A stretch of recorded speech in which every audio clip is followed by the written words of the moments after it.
Bismillahirrahmanirrahim. In this video, I'm gonna show you how to contact your classmates and send them message through LMS.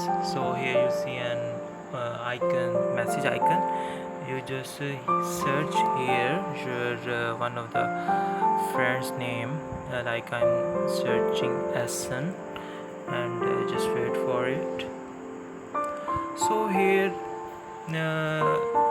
is the Asan Fahad, one of my close friend. So here you can add him into the contact. You just click add and also send him a message or emoji like that.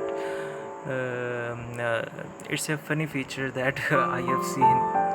So it's not sending because he has not accepted my request yet. That's why it's not sending. You see here your contacts list and here request when one has sent you request and you see that thing.